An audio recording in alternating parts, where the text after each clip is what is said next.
gbére. Folorunso Rebecca ó dìgbà o. Ojúro wa púpọ̀ pa ò ní ríra mọ́, ṣùgbọ́n a ó pàdé lọ́jọ́ àjíǹde nígbẹ̀yìn. Ayọ̀délé Joel bàbá wa ó di gbére.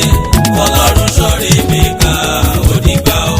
Ojúro wa púpọ̀ pa ò ní ríra mọ́, ṣùgbọ́n a ó pàdé lọ́jọ́ àjíǹde nígbẹ̀yìn. Bàbá Fúnmiláyọ̀ Olúbọ̀dé ó di gbére. Màmá Bùsáyọ̀ Adéníyì ó dìgbà o.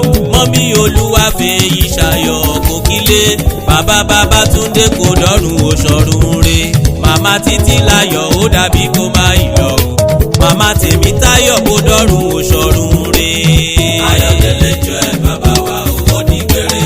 Folorunso Rebecca ó dìgbà o.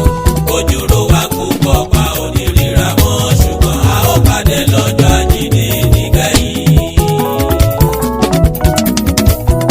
Gbogbo mọ̀lẹ́bí ni wọ́n ṣe dàrò kojú ro wọn. Àwọn àbúrò gbogbo ló ṣe dàrò kó dìgbà o. Gbogbo ìlú ni wọ́n ṣe lè dè ẹni re. Ó dojú wàhálà ó dọjọ́ mìíràn ó dìgbà o. Ayọ̀délé Joel bàbá wa ó di gbére.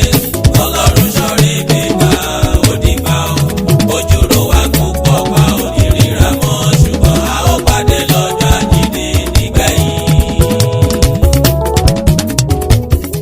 Àwáyé ikú òsì, gbogbo wa ló dágbádá ikú. Gbogbo nǹkan abẹ̀mí tó bá ti wá sókè èèpẹ̀ dandan ni kó tó kú wò nígbẹ̀yìn. Ilé ayé asán ìmúlẹ̀ mófo. Ẹni bá gbáyé ṣe rere nìkan ló ráyé wá. Ẹni bá fàwọn ọmọ olóríire sílẹ̀ nìkan lórílé ayé ṣe. Ikú àgbẹni à ń pè, ikú àgbẹni tí ń pe ni. Òkú ń sọkún òkú, akáṣọlérí ń sọkún ara wọn ni ẹ gbà bẹ́ẹ̀.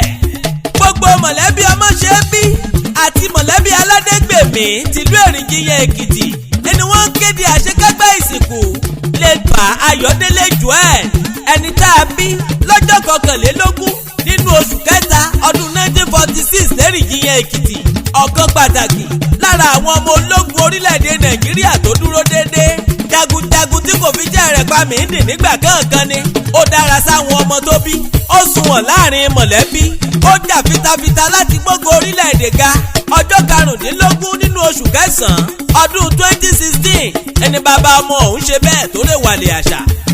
Bákan náà pẹ̀lú ètò ìsìnkú àtàṣekágbá ìyàwó rẹ̀ Folorunso Rebecca ẹni tá a bí lọ́jọ́ 15 nínú oṣù kẹjọ ọdún 1950 tó dágbére fáyé òṣì ohun ẹ̀ṣẹ̀ yìí lọ́jọ́ 29 nínú oṣù kejìlá ọdún 2025.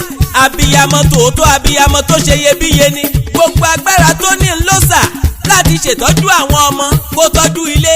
Late Mrs. Folorunso Rebecca Omosebi kì í ṣọ̀lẹ. Kò rẹ̀yìn láwùjọ rẹ̀, kò fọwọ́ kékeré kó yẹn ẹbí. Orílẹ̀ ayé gbé, orílẹ̀ ayé ṣe.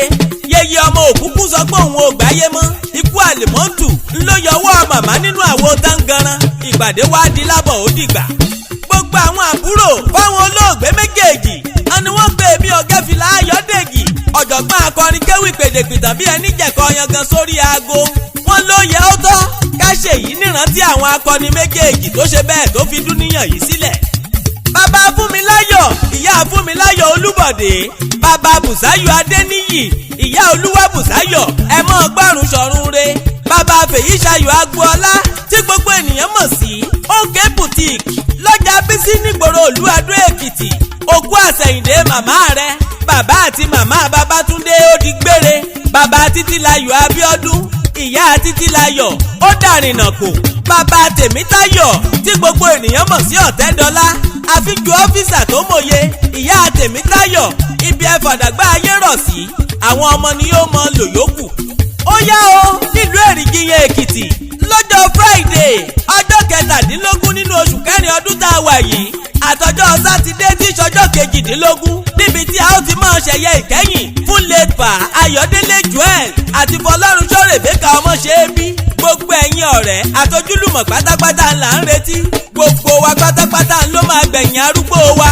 Elédùà lókè òní jẹ́ ká bọ́jọ́ ọlọ́jọ́ lọ lókè èèpẹ̀.